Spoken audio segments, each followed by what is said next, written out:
on the school board. I'm good. You're the man. That's right. Hey, everybody. Welcome to the show. Thank you for joining me this morning, Coliseum JPA, and then Teja Shah with Votivate. Got to check out Votivate. Speaking of voter and being motivated, the gentleman I'm presenting to you is, I'm not saying this just because he's on the show. I'm really serious about this. I cannot think of a single person in the history of the city of Oakland, and I go back to 1970, April 8th of 74, who is more deserving of a school board seat in the modern age than this man. This man, he eats, sleep. Mike Hutchinson eats, sleeps, and drinks kids in Oakland schools. And now I am proud to present him as a member of the Oakland School Board. Thank you. Congratulations, man. Thank you. Well deserved. How do you feel? I feel good. It's still sinking in. And it's it's still a shock, really. I don't think there's again, in my memory, and I go back and, born and raised here, so I go back to March of 73, that there's been a school board member, or really even an elected official, that's kind of like in the same mold that I am. And so to 8 years ago, to have them close my schools, and which really launched me on this and into advocacy work and these kinds of things. Now, 8 years later, I am one of the 7 school board members, is rewarding personally. And I think it shows some good signs from the community that maybe we're starting to move in a different direction in terms of how we look at our elected leadership here.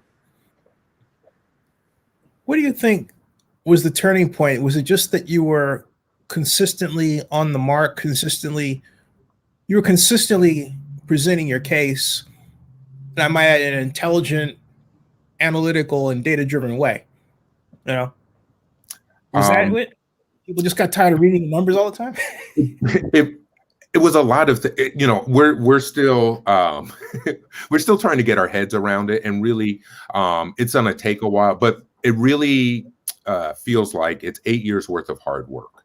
And so when we first started fighting against the closure of our school, everyone called us crazy. Nobody listened to us. We didn't have a lot of other examples to look at across the country of other cities that were going through the same thing. We really felt like we were on our own, and there was a lot against us. And over the last 8 years, we've been able to organize, we've been able to inform the community, and we've really shifted a lot of the views on these issues. And so it's really 8 years of hard work. The part that's really rewarding now is now finally getting elected. It's a validation on the work that we've been doing. We won on the issues. This proves that we were right all along. But it took a long time for us to build to this point.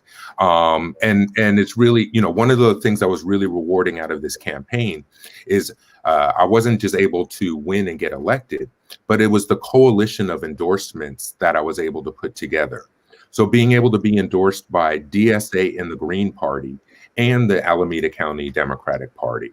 I was endorsed by State Superintendent Tony Thurman, former Alameda County Superintendent Sheila Jordan, and the Teachers Union President Keith Brown. All while I've been the tip of the spear for a lot of these years in Oakland, where we've been organizing on the front line, and we've had to take a really strong position. 4 months ago, I was organizing a car caravan protest to the superintendent's house and to school board members' houses. And now 4 months later, I'm elected to be on that same board. And in a lot of ways, I ran a parallel campaign to Carol Fife on the city council. I was going to say that. It's like very Fifeian. and Carol and I have worked together a lot over the last 6 years. And it's rewarding to see her in this position. But I think her and I are different because we have been frontline organizers around these issues. And it is a shift to elect people like us instead of people who've gone through candidate trainings or people who are kind of the next anointed leader from previous elected officials. And so Oakland, to a large degree in this election cycle, we rejected candidates endorsed by billionaires and corporations, and we tended to move more towards candidates who were viewed as organizers and community members who had done work around the issues. We'll see if this is just an anomaly or if this is a new trend. But I know today we had our first orientation for the school board where we were all sitting together talking about things. And the presence of new school board members, and I think the presence of somebody like me really already shifted the conversation and shifted the balance that's existed in education since the state takeover in 2003.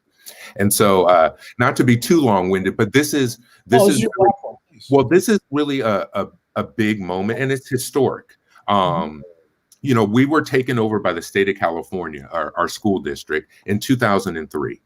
We regained local control in 2009, but that's when all of these advocacy organizations backed by billionaires really started to flourish, and they took over after that. So with me coming in and some of the other new school board members coming in, this represents our first really community-based school board that are going to advocate for public education since the state takeover of 2003. So it's been almost a whole generation. And so this marks a huge change, and it's exciting moving forward what the possibilities can finally be now. What for you now is priority number one?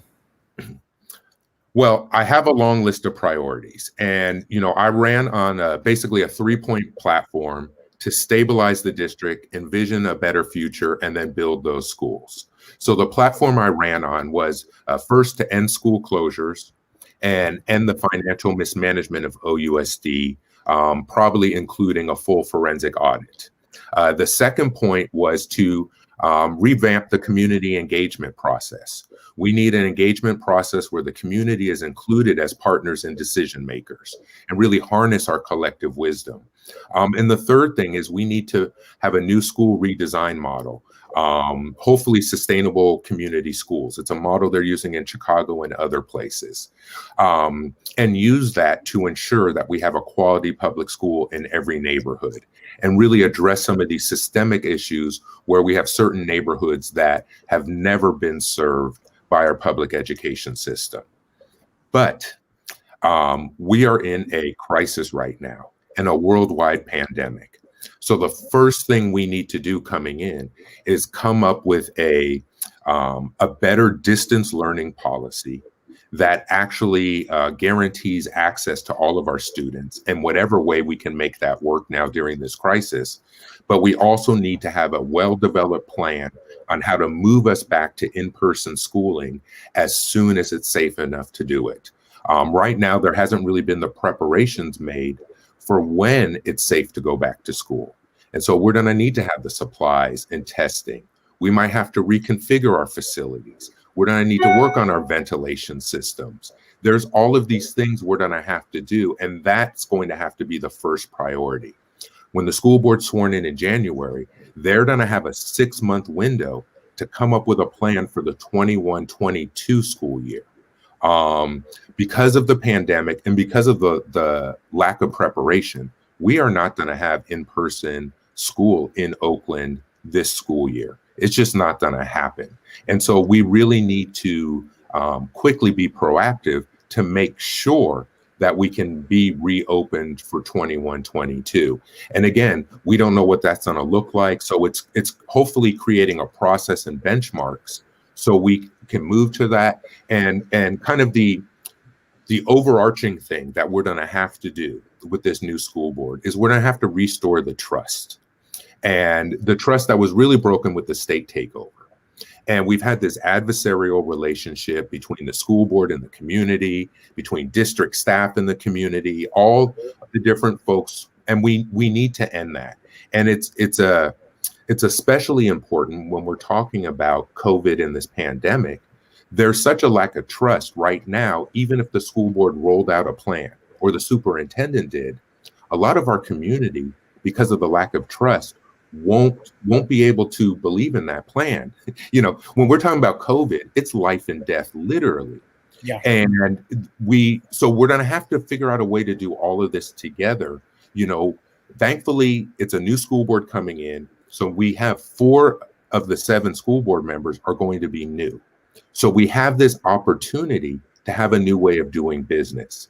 And this is the part where we're really going to need to fix our engagement, get people involved, build up this trust, and come up with a plan for reopening all of our schools, which are currently closed. And so this has turned into, it was going to be a hard job anyway, but we really have to, in my opinion, we have to put off some of these systemic changes that we really want to bring to make sure first we have a plan to get through this crisis.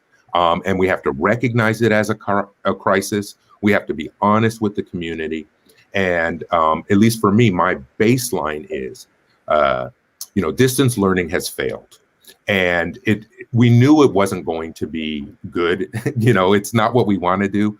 But they set up a distance learning plan that leaves out like 30% of our students because of access issues to technology, access to language.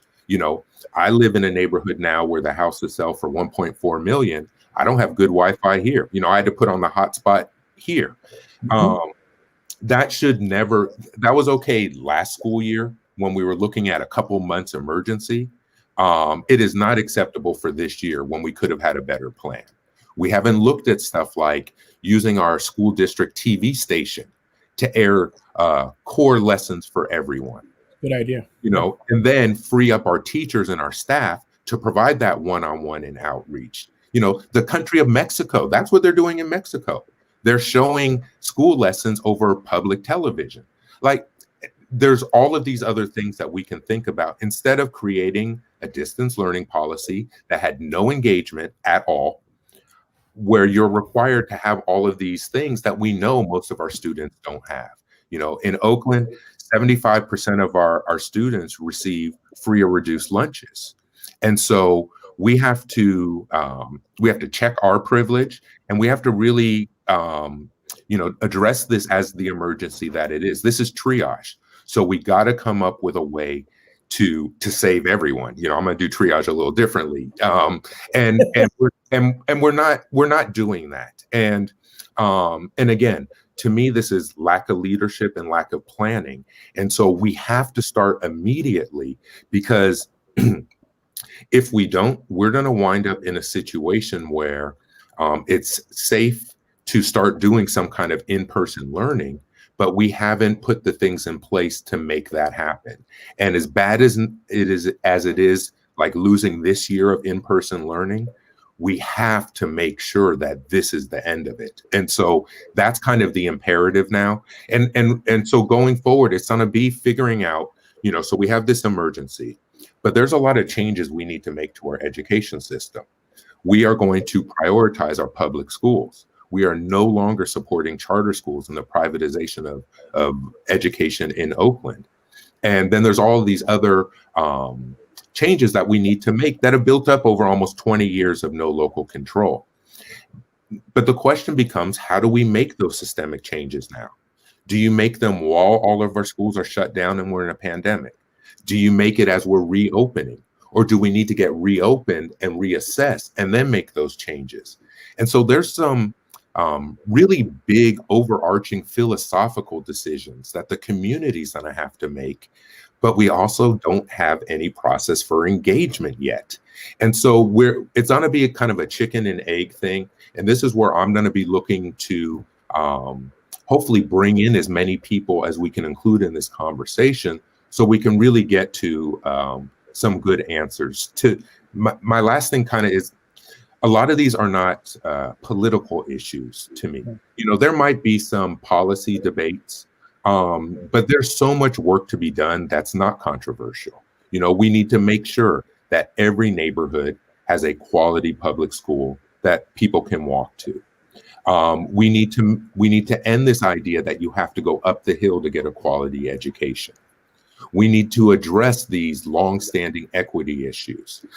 There's all of these things that we need to do. I'm lucky I got a world-class elementary education in Oakland. Mm-hmm. Well, It went downhill. It went downhill once I got to middle school and high school. But I was lucky. But that I don't see that education available to many students anymore now. And not everyone got it when I was young, and so we've never performed well enough.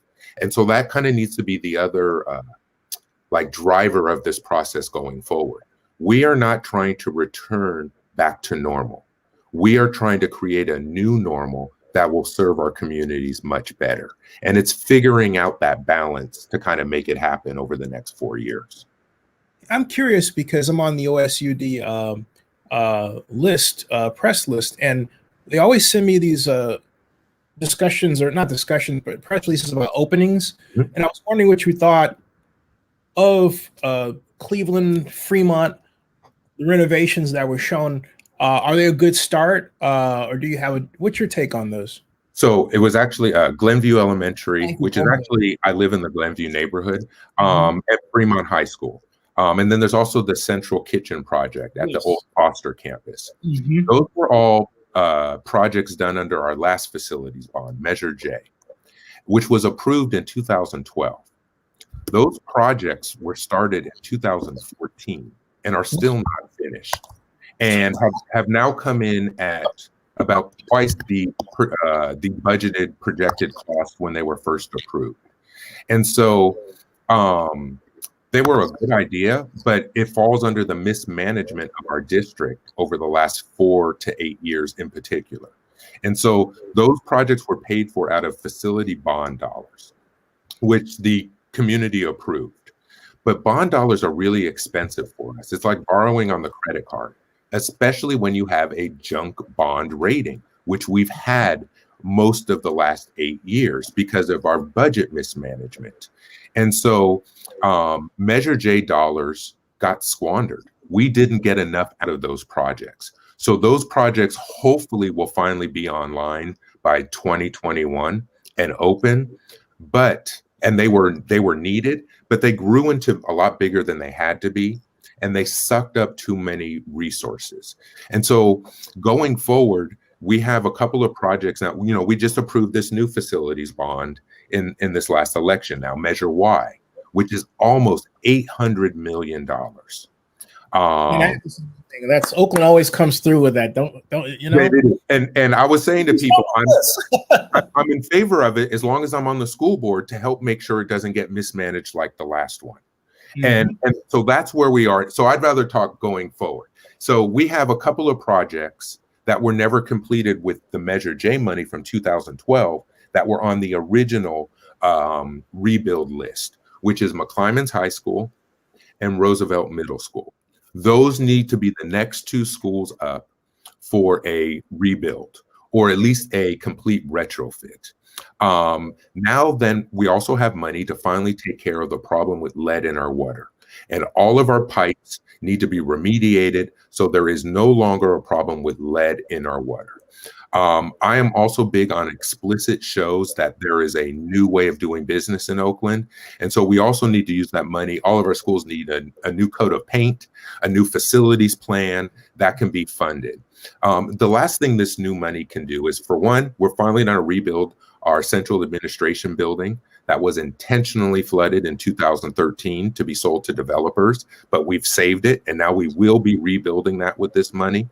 And also, that's a great point. Can you talk more about that, please? About which part of it? The intentional flooding.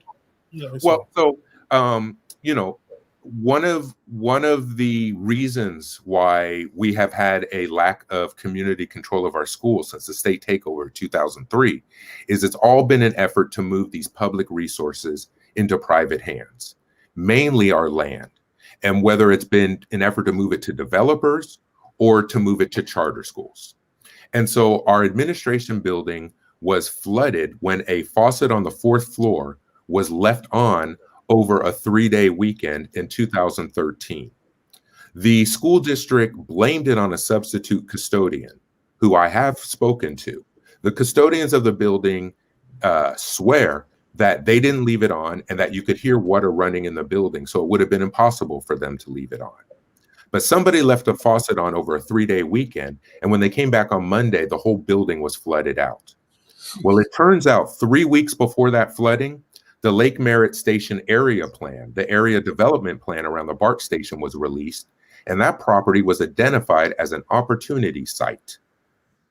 After it had been identified as an opportunity site, Urban Core put in an unsolicited bid for that property, which was turned down, and within weeks, the building was mysteriously flooded. And then a year later, a 7-Eleven committee was formed to try to sell that property to Urban Core secretly. This property was connected to the East 12 parcel, which also became a controversial property that the city sold or didn't sell, gave an ENA to also the Urban Core. Michael Johnson, right? Mm-hmm. And so there had been an effort using city contacts to move those 3 parcels of property, the administration building where Dewey High sits and the East 12 parcel, to Urban Core, and they had a plan to build 3 25-story residential towers at a project value of $450 million. And so we've stopped that, and that's why nothing's been built on the East 12 parcel either. It was all an effort, and we stopped it because it was illegal. And our buildings and property should have never been flooded. The insurance money should have never been squandered on leasing space at 1000 Broadway. And there's been an effort to keep that property empty in order to make it available to developers. That is our central administration. That is our signature property on the lake that anchors that complex there. And we will be rebuilding the Paul Robeson building when I am on the school board. And so now there's enough money to do that. The last thing that I'm actually excited about from this Measure Y money is kind of like I spoke about before with COVID. We're going to have to make facilities changes to make it safe for in-person learning, even if there's a vaccine, even if the rates go down. You know, we're going to have to redo all our ventilation systems. We're going to need to make sure that schools have functioning windows. We might need to do adjustments to even our room sizes and the number of students we put in classes. Now that we have this facility bond money, we have money that we can use to make those changes, so we can be proactive moving forward too. And so, you know, there's so much work that needs to be done.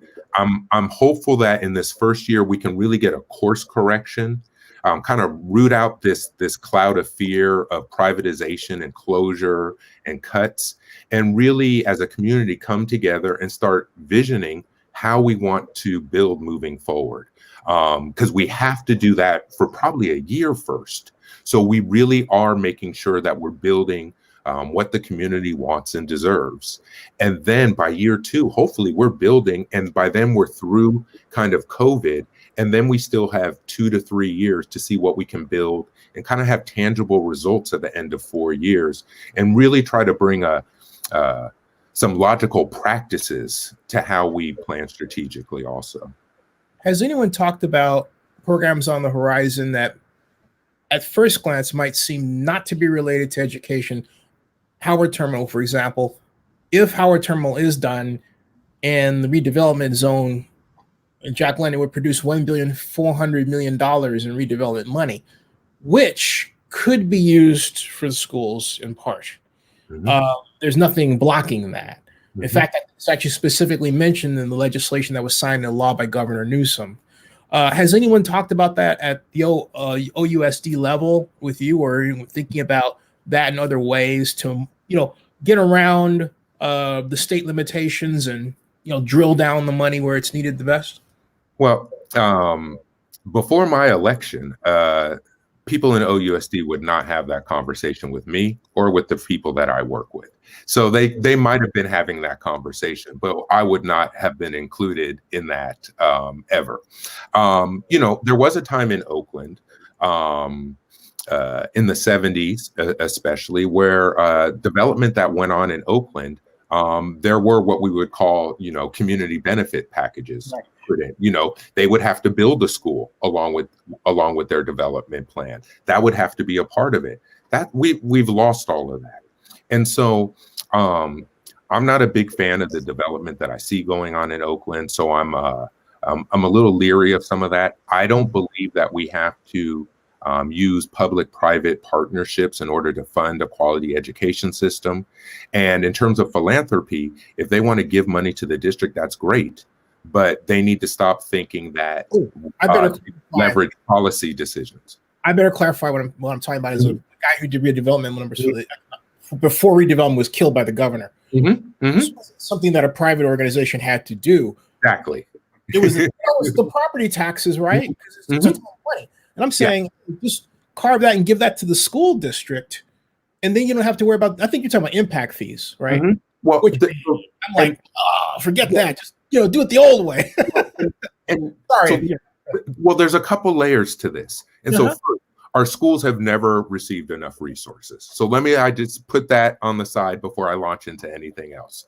But right now in OUSD, there is not a financial crisis, and there has not been a financial crisis over the last 4 years.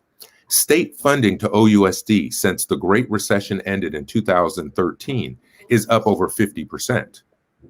But as state funding has continued to go up the last 5 years, per pupil spending in OUSD has gone down. And so the problem has been a management crisis. We have money in our reserve right now.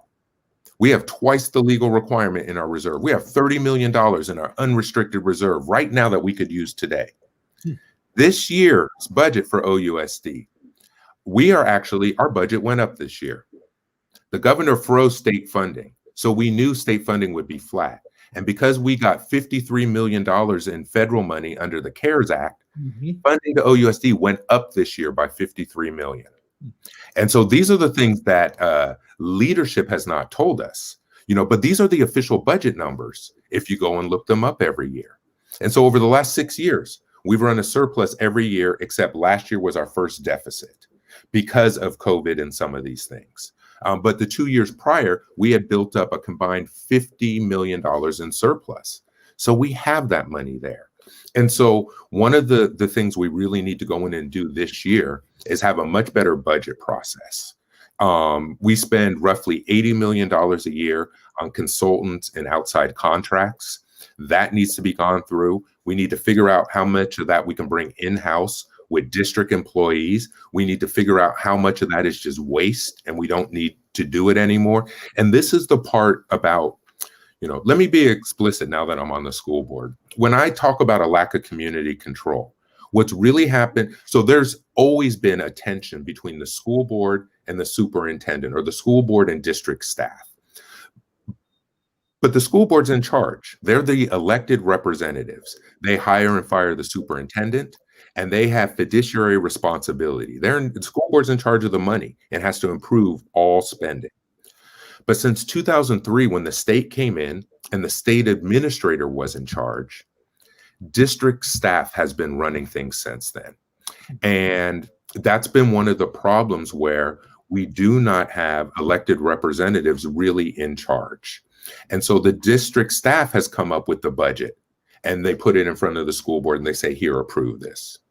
District staff has come up with these plans to close schools and other things. And that's kind of over now.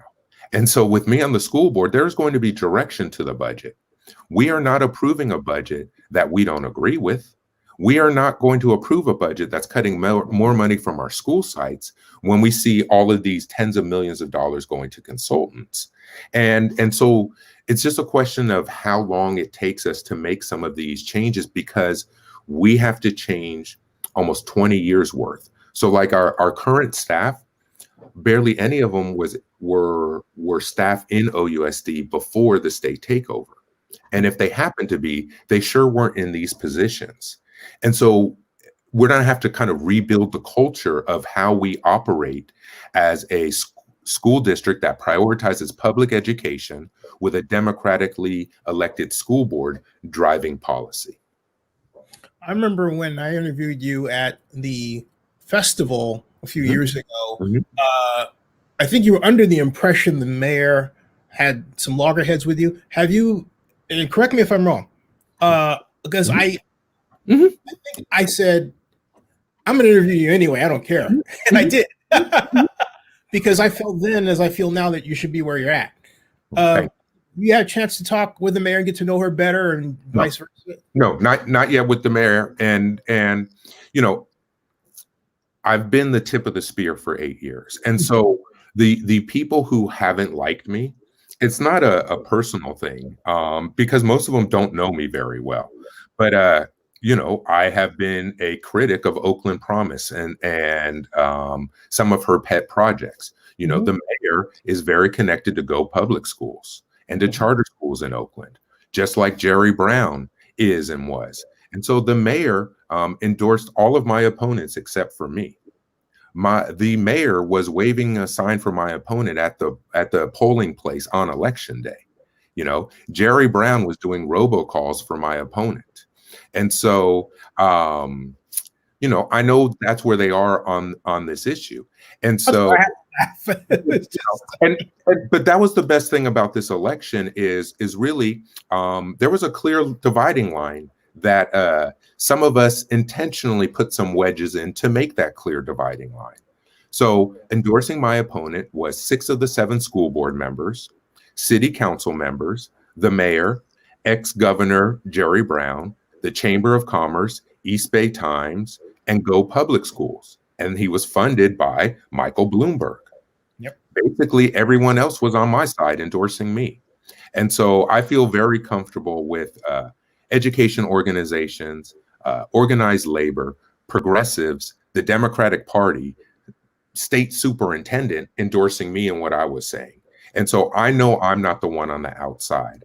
And that's what kind of this election represents in a larger sense. And actually, my election has national significance. I'm involved with the Journey for Justice National Alliance.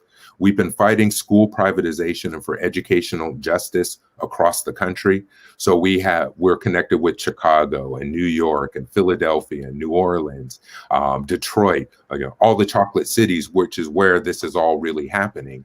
And it is a big thing nationally that we were able to beat back Michael Bloomberg here. A lot of these, I call them the institutional Democrats or Wall Street Democrats. They've been pushing school privatization. When I first got into this, I testified at the Department of Education in 2013 about the damage done by school closures and charter schools in Oakland. That was Obama's Department of Education. So this has been one of the few things that conservative Republicans and a lot of Democrats agreed upon was privatizing our schools. And so it's not surprising. And I am very encouraged, though, that it's actually now people like Mayor Schaaf who are out of alignment with where progressives and even the Democratic Party is now on education issues. And so I'm hopeful that the mayor will reach out to me and have a conversation, and I will tell her that the days of school closures and prioritizing charter schools are over in Oakland. I will tell her that I have no problem with her Oakland Promise program, but they will no longer receive funding from OUSD, and they will no longer be able to use their employees to privatize certain services that OUSD should be providing on their own. And so those are kind of my lines in the sand. And I welcome working with anyone who is dedicated to really improving our schools. And there's a part of me that I hold out hope for Libby, for Mayor Schaaf, because she is from here also. I'm a Skyline grad too. And so so am I. Class of 80. 91. That's a whole different story, how they didn't let me walk with my class and all that stuff. But, hey, even back then, Hank's got it bad for you, man. People didn't like my politics back then either, but that's a different story. And so really, I hold out hope now that now that I'm a part of. What'd you do at Skyline, man? Did you I was smoking out of the smoking room or something? No. So this was I graduated in 91. By my senior year, I had dreaded up my hair and was not very happy there with a lot of the folks. I was in that first wave when the boundaries really opened up. I got called the name of the other brother who had dread. Can I explain something? Go ahead. What he's talking about, folks, is I had to get a special address to attend Skyline because I wanted to be in the regional occupational center. Mhm. Absent that, I would have had to go to Oakland High, which didn't have it, and had already started taking drafting classes in summers at Skyline before high school. So those were when the boundaries were really closed and people were really being weird. And if you were black, it was hard to get a great education. You had to play some tricks, right? And thank you. No, let me tell you. So there was a court case. We had the desegregation cases in the 80s. And I think it even started in like 83. Mm-hmm. But it took that many years. And so that's when it was opened up for me. But even with that, Skyline was a magnet school. So I had to take band and going through the performing arts magnet in order to attend. But what it really did is it changed the racial makeup of Skyline, where Skyline went from being 90% white, 90% Hills school to a lot of us taking the bus up the hill. And the story I tell, there was one other brother who dreaded up his hair.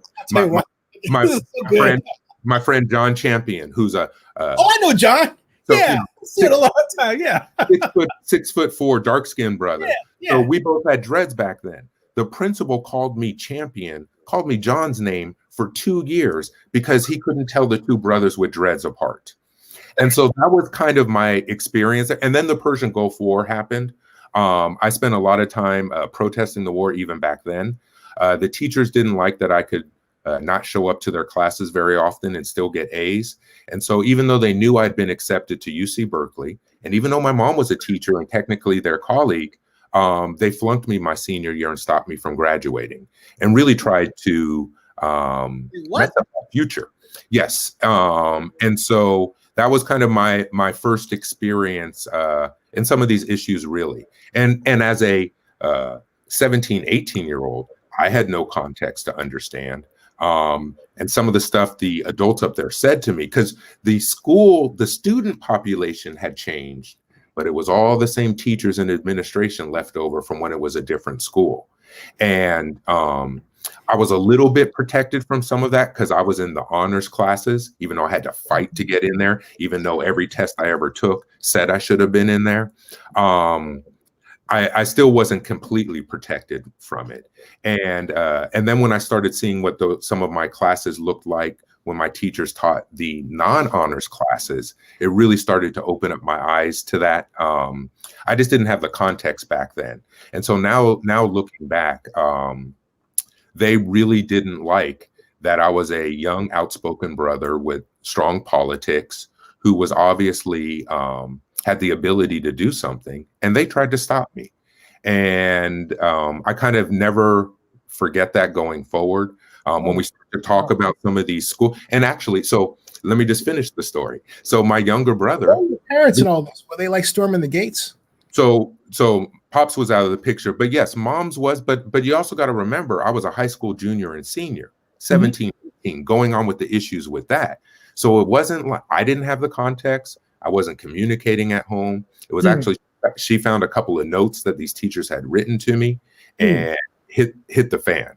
And so there were quite a few meetings. My mom would have been storming the gates. That's why I asked. Yeah. No, and it did, but also there was no relief. I mean, they said some wrong stuff to her too. So because of that, my brother went to Oakland Tech instead. So hopefully he wouldn't have those problems, except, he had teachers who put his projects in the trash and all kinds of stuff like that.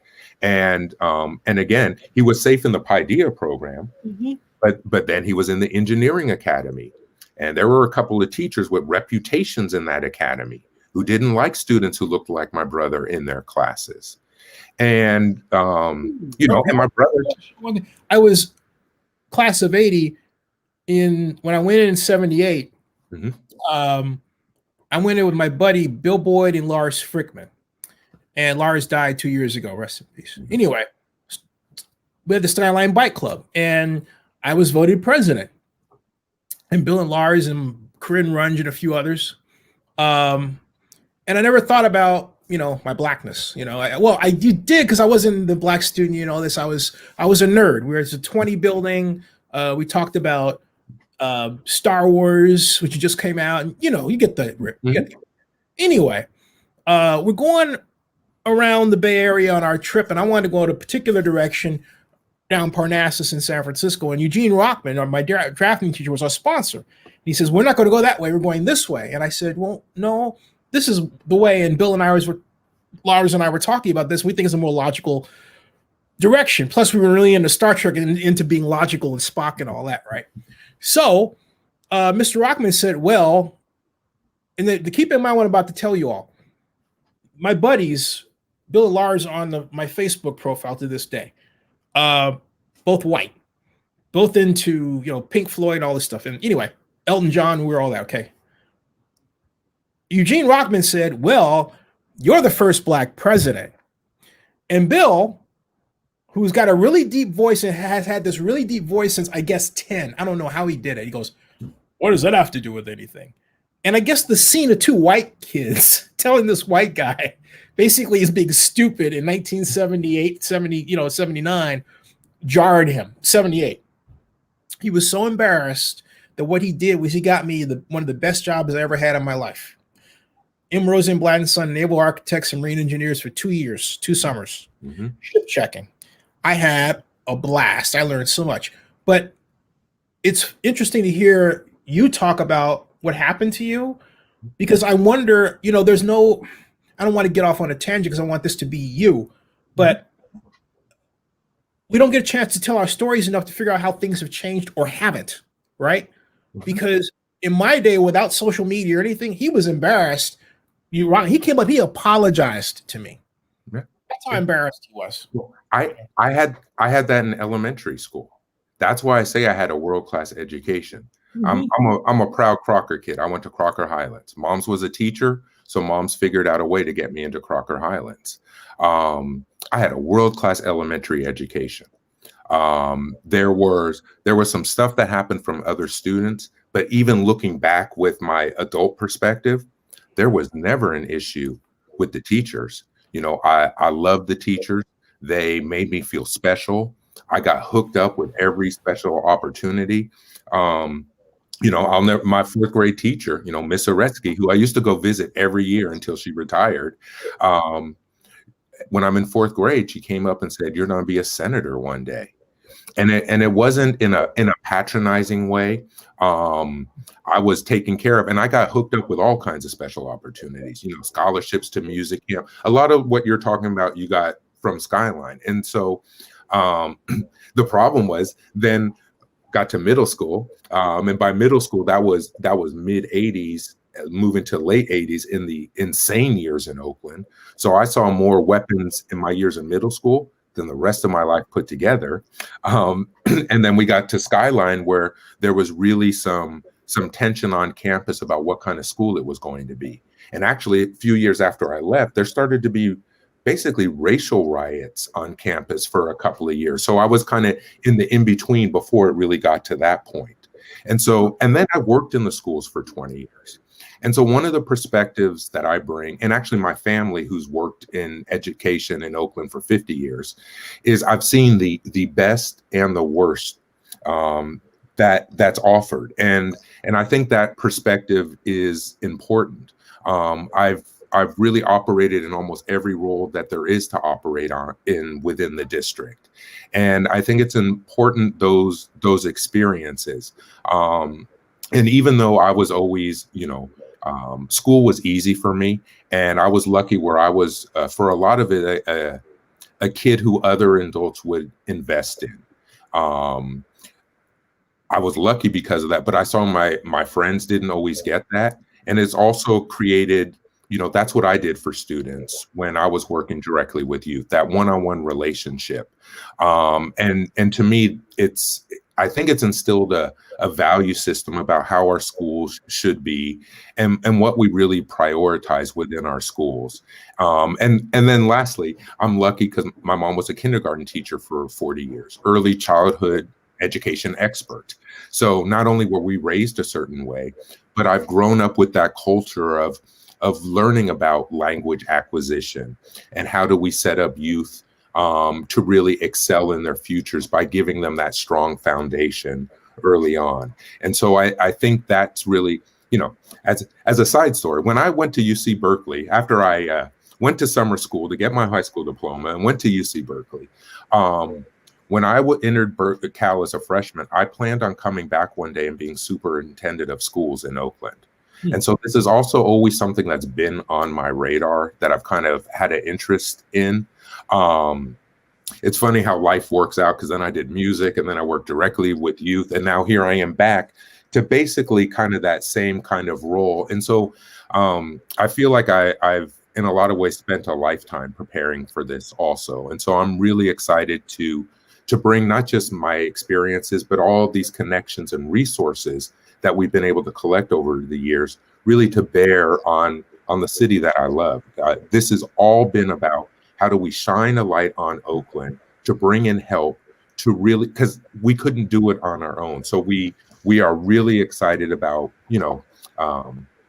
just having a new way of doing business. And once again, I'm going around in circles here, but when I entered kindergarten in Oakland in 1978, it was a world-class education system known around the world. Mm-hmm. Yes. I grew up in the shadow of the Panthers. All of my friends' parents, including mine, were either Panthers or hippies or both. It was this amazing time in Oakland. And then, Reaganomics and crack hit Oakland at kind of the same time. And we lost all of that. And lost manufacturing. Yeah. And we started to have these problems build on top of each other. And for education, then we lost local control. Mm-hmm. And so I'm not trying to turn the clock back on those things, but I am trying to figure out a way to restore that energy, that glow that we used to have here, and really go about the business of how do we start really creating those communities again, where, what comes out of Oakland impacts the world. And how do we really protect that and grow that, especially since Oakland is so different now. So it's all of these kind of competing things. And I am, in the end, I'm lucky. There's a family house that I live in, so they can't force me out. I'm going to be here till the end. And it's trying to figure out kind of the best path forward for all of us. This man says, Mr. Hutchinson would make an amazing teacher. Beyond him being as eloquent as he has an absolutely captivating voice. His voice for radio fan.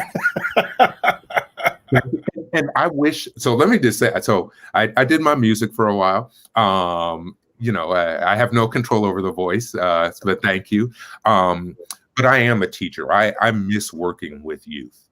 And it's really what forced me into this work. When my school was closed, or slated to be closed, I got fired for organizing a community meeting to try to stop the closure.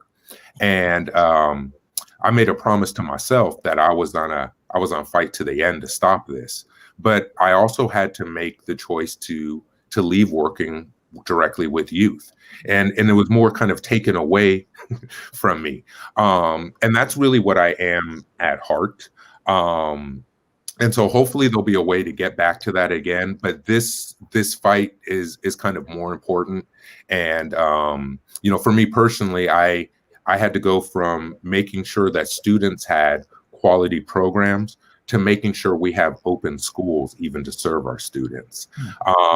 And so, but I think, my connection to youth and to teaching and to education also will set up well on the school board, where we need those opinions to inform things. We don't have enough people who really have an understanding of youth or an understanding of what goes into education sitting in these positions of power. And so this needs to be more than a decision about a policy, or if you believe in choice, or cold dollars and cents. There really needs to be an emotional connection, hopefully, that informs a lot of these decisions too.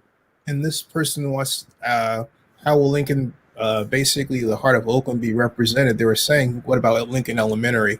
You want to take that one on? I didn't know if that was. So I'm not sure if there's something in particular, but for our school board, it's like for our city council, where we are divided into 7 districts. So I was elected to represent District 5, which is basically Fremont High, Fruitvale, up through Glenview. Lincoln, I'm pretty sure, is in District number 2. Mm-hmm. And think district number 2 was not up for election this year. Their elections will happen in 2 years.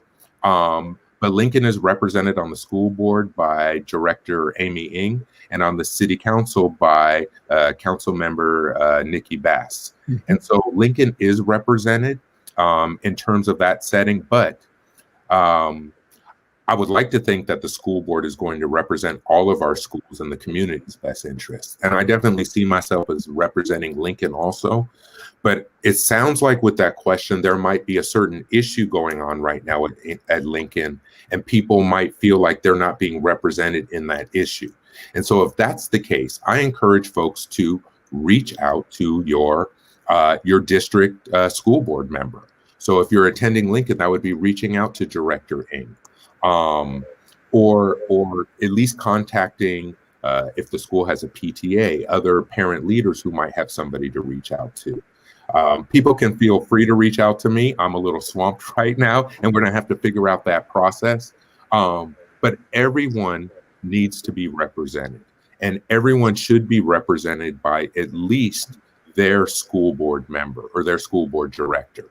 Put your email out here for display, or well, people can find me on Facebook, because what's going to happen is I'm going to get a school district email. So okay, gotcha. So every school board director basically has. He's not yet ready for the tidal wave, folks. Hold on.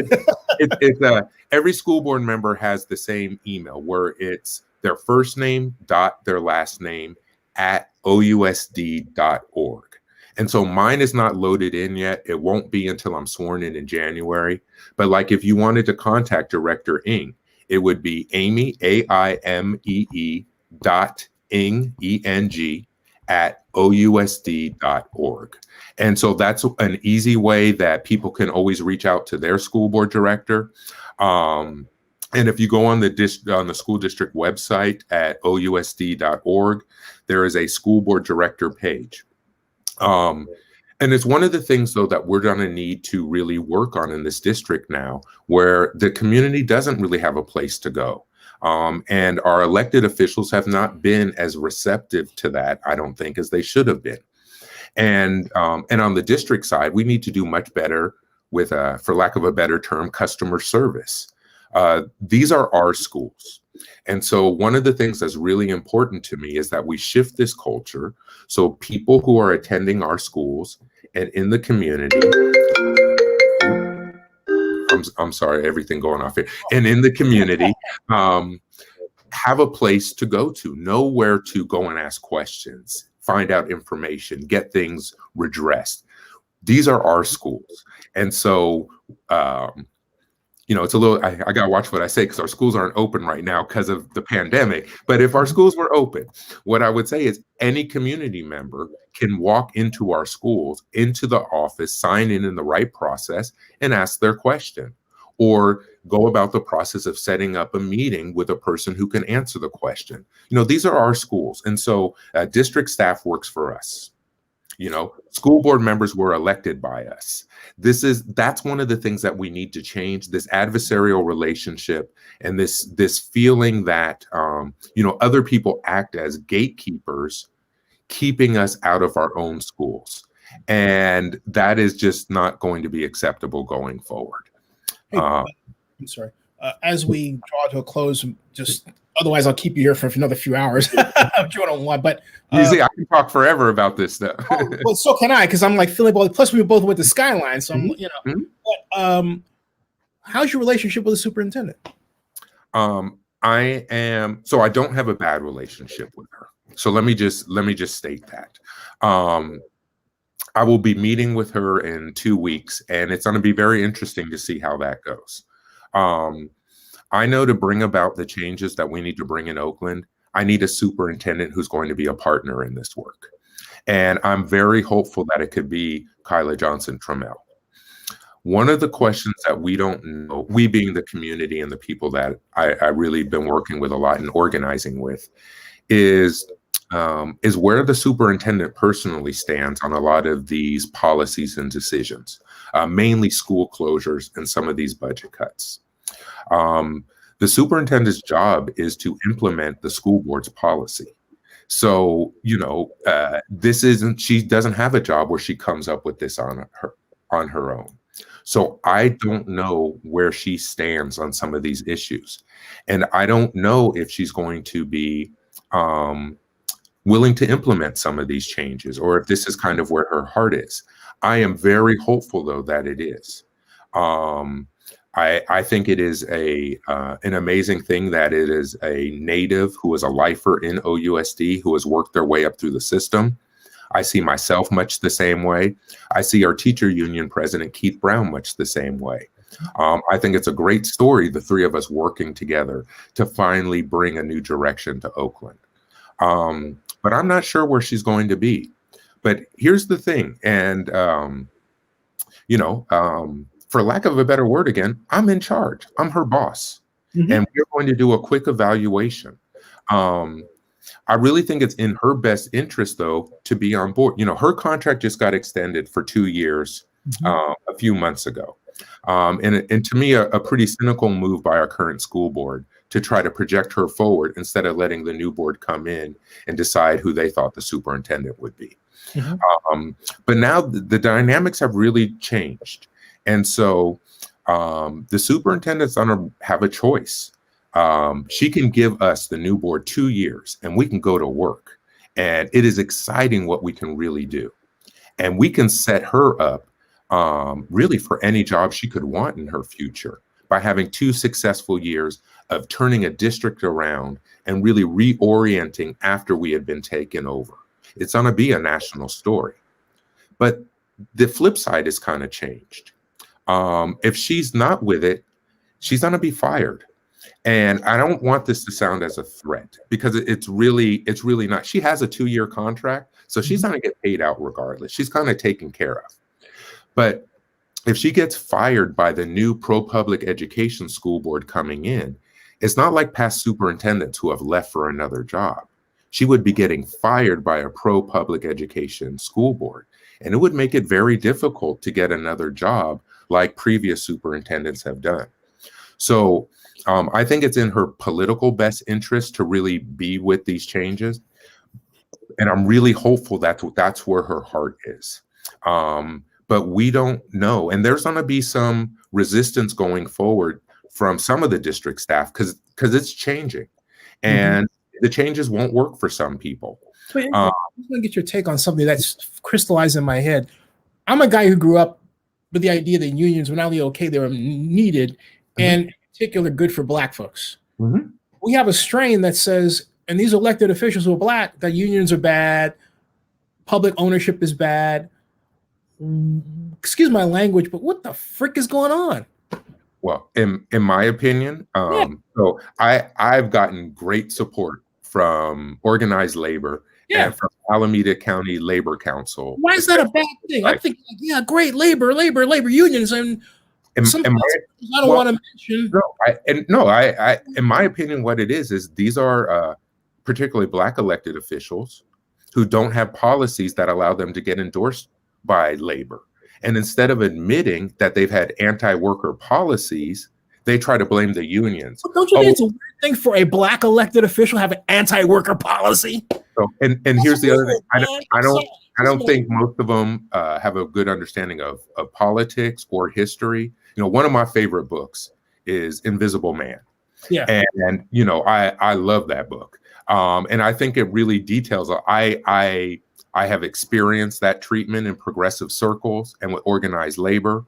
I have felt the isolation of being the only Black face in some of those settings at times. But then I've seen something else amazing, especially over the last 2 years, where I've seen those same folks now turn and lift up somebody who looks like me and accept leadership from somebody who looks like me. And so I understand some of it, and I'm very on guard about, I used to read a lot. I don't have time now. But I also used to love reading, Manning Marable, rest in peace. And he used to say that in a racist, sexist, capitalist country, it's normal to be racist, sexist, and capitalist. And so I also understand that that's going to be in all of our institutions because that's here. And so, I'm really proud that I sucked it up and ran for school board. And that even with a lot of people telling me I was crazy or Again. that sellout move again and again, Right.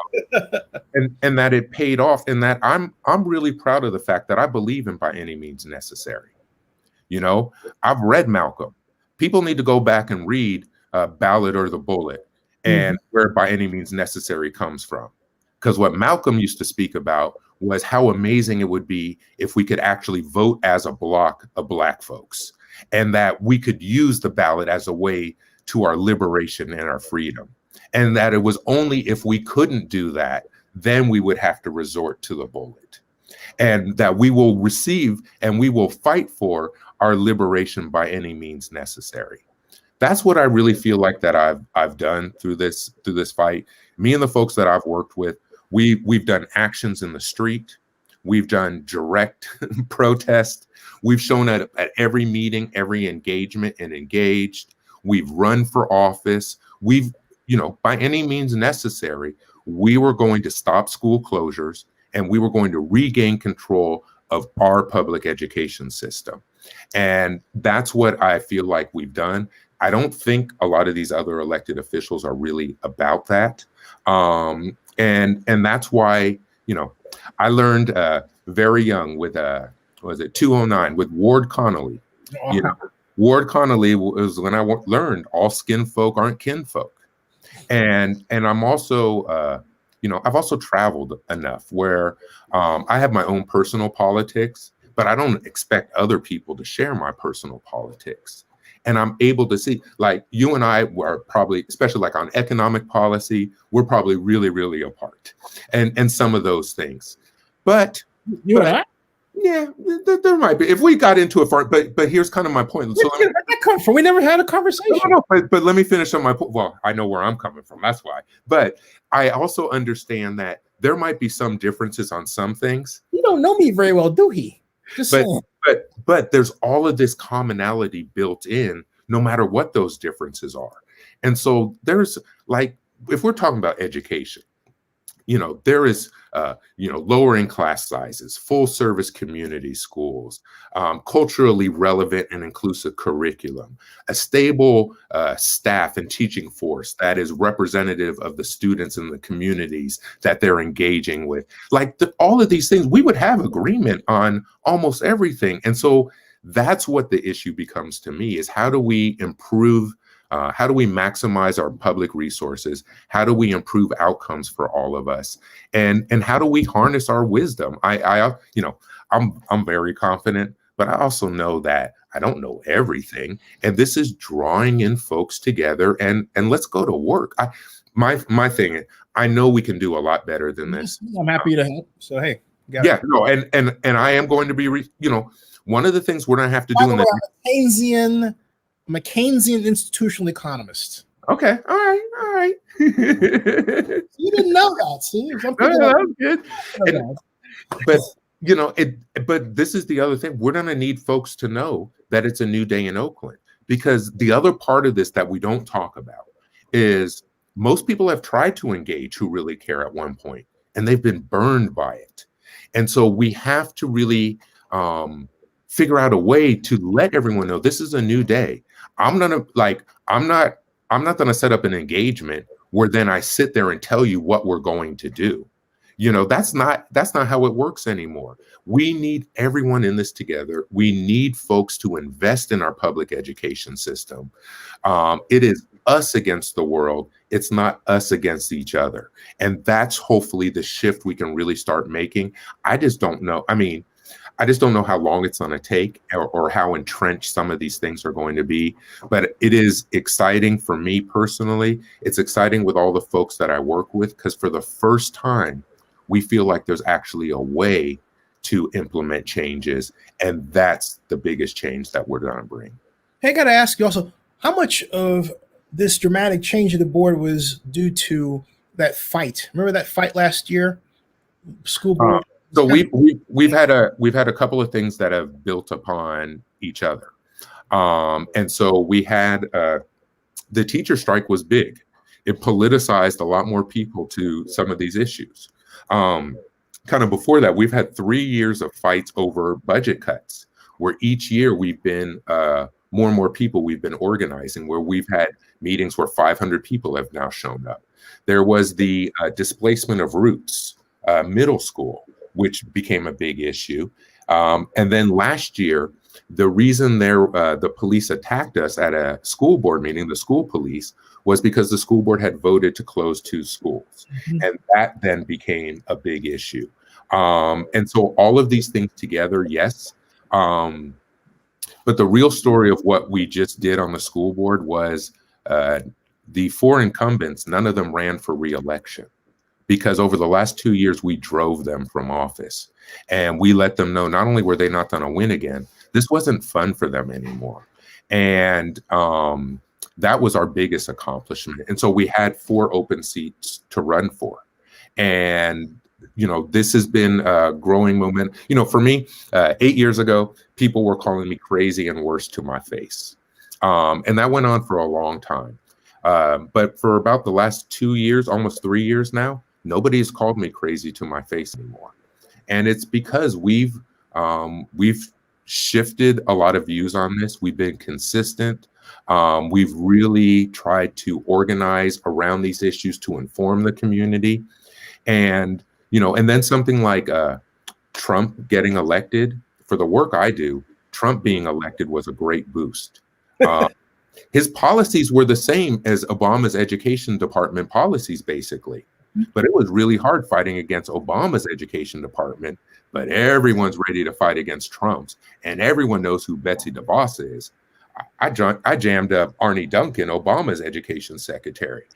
So we've had all of these things in a row. And with the work that I do nationally with Journey for Justice National Alliance, we've seen this same thing happen nationally too, where we finally started getting breakthroughs. 3 years ago, the national NAACP issued their call for a moratorium on school privatization. Right. That was a really big thing for us nationally to get them on board. That resolution came out of the California branch of the NAACP and was actually written by Dr. Julian Vasquez-Heelig and Dr. Roxana Marici, who were both connected to my national alliance and are friends of mine. So we had all there had been this building upon each other even nationally, where now we have Journey for Justice, NAACP, and Movement for Black Lives all saying that privatization is not the civil rights solution for our communities when it comes to education. And so, there's a lot of victories in a row. And so it's really, I'm still getting my head around it. I can openly admit now, there was a big part of me that never thought I would be able to win.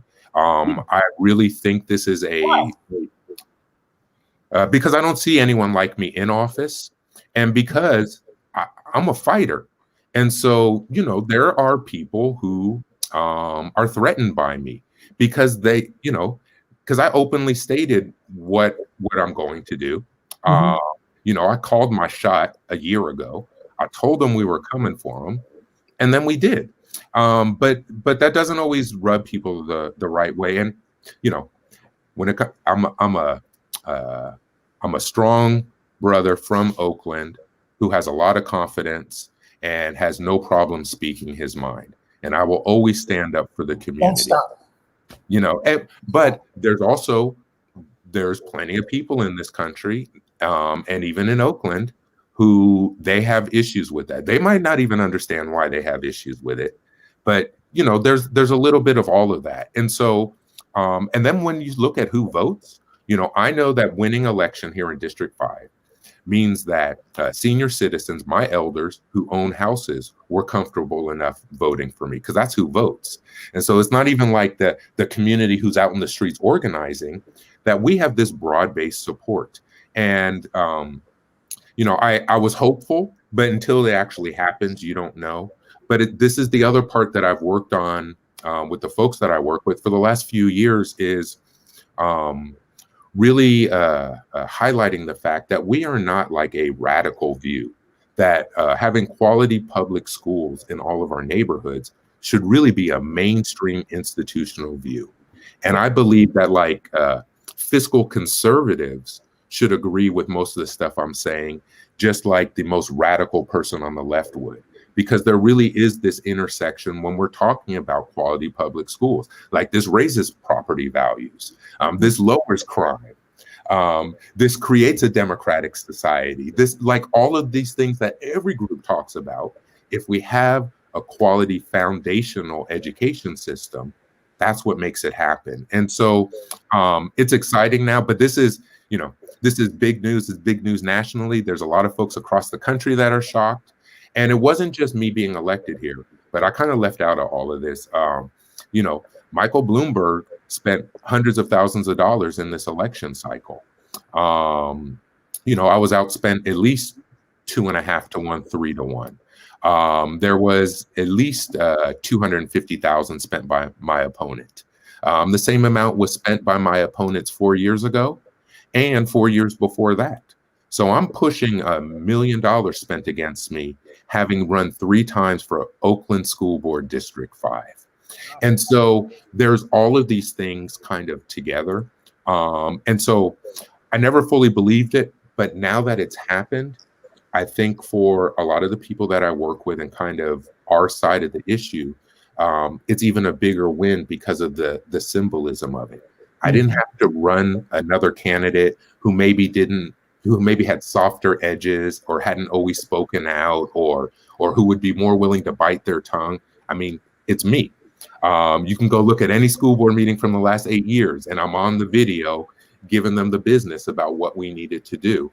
And so it's exciting. And then again, just to tie it all together, and to see Carol Fife doing the same thing at the city council, where, a year ago, Carol was occupying a house.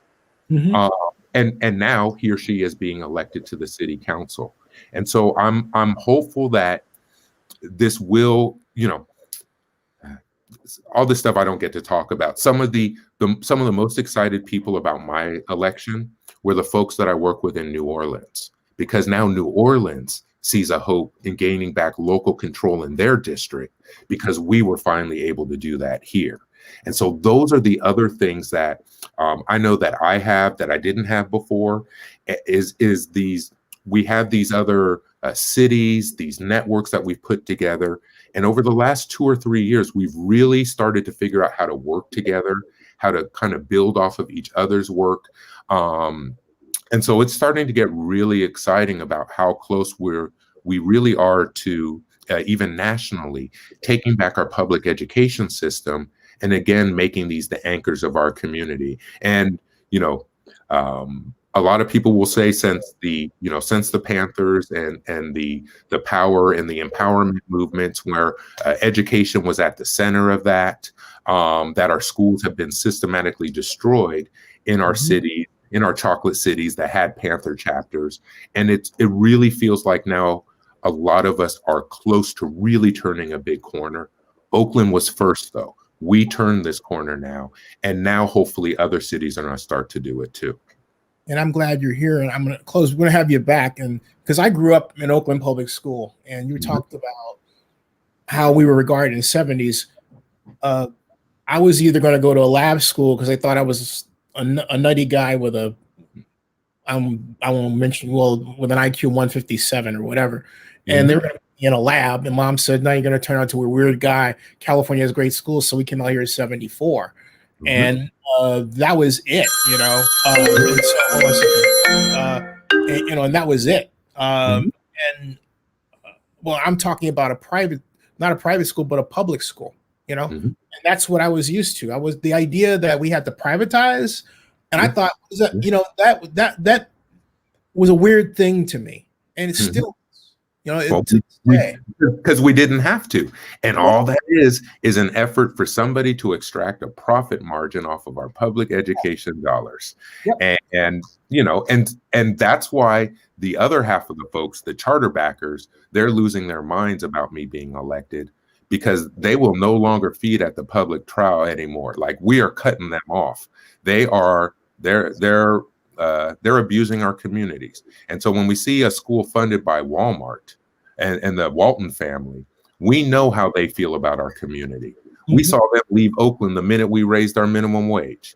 So do we think that then they're the best people to educate our kids? Do we then think that they care about us and that's why they're doing this? The money's And not public. yeah, yeah, yeah, yeah. And so, we are going to get rid of them. And if they want to, we can talk about how the Ed Fund was a fiscal sponsor of OUSD for 3 years and how much money they might have skimmed out of it, because we've seen no accounting for that. Where if you hit the donate button on the OUSD website, it took you to the Ed Fund to give your money. We are ending all of that.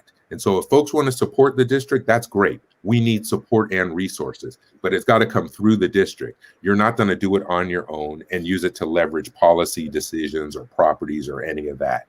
And so I'm excited because if these folks don't want to be in Oakland anymore, that's fine. We got folks who really care about us who are ready to come back and go to work with us. And so back and talk about that, and mainly because you were here for the Oakland Hills fire, of course. I was in high school.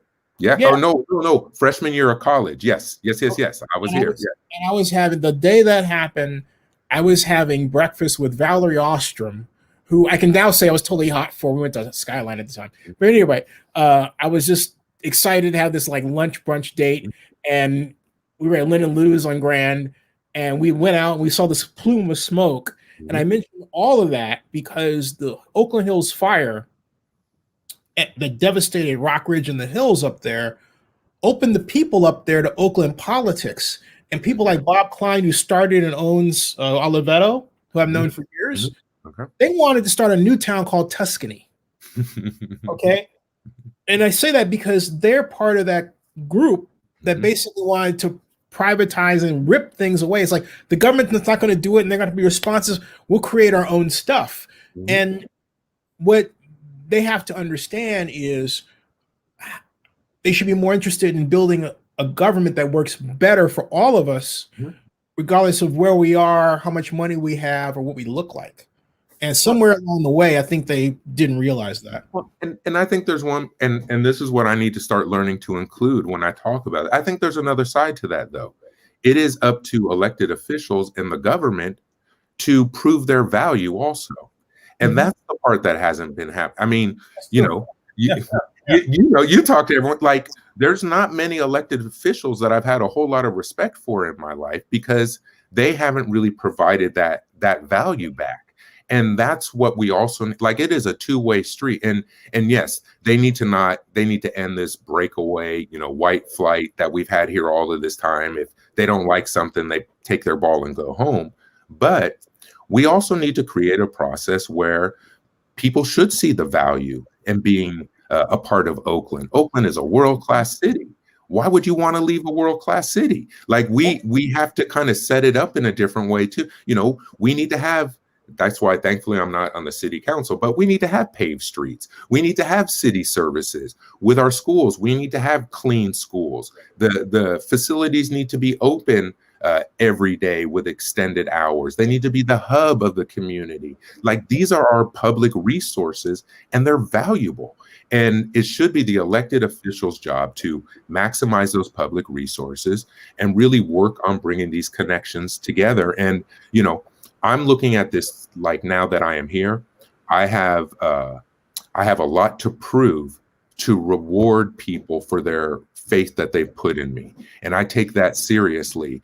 And so hopefully we are creating a new way of business going forward. And I'm going to be, this is easy now because I haven't been sworn in. Next time, if I've been sworn in, I'm going to be asking everyone for help because this is not, okay, Mike got elected. Now, Mike, you go do that. Now I'm in the room so I can bring us all in there so we can all really go to work and make the city work for all of us. And just my last thing, when I speak, you will not hear me say our kids or our community in a way that I'm only meaning people who look like me or only people who live on my street. I really believe that everyone who's in Oakland is here for a reason. Everyone that chooses to attend our public schools is making that choice to attend our public schools. And we're trying to create a system that works for all of us. And yes, there are equity issues where, of course, more students might need, or some students might need more resources or different resources, but we have to create a system that's going to serve all of us to the maximum. And I think we can do that if we are explicit and honest about those things going in. Mike, stick around the backstage. Thanks, man. Folks, this is an hour and 19 minutes of interview. You're not going to get anywhere else, which I'm going to divide up into different areas, but I'm going to have them back again. And of course, you're always welcome. Stick around the backstage, folks. If you haven't done so before, you now know why you need to subscribe to Zenny62 and bookmark oaklandnewsnow.com. All right, stick around in my background. Folks, we'll see you over the weekend.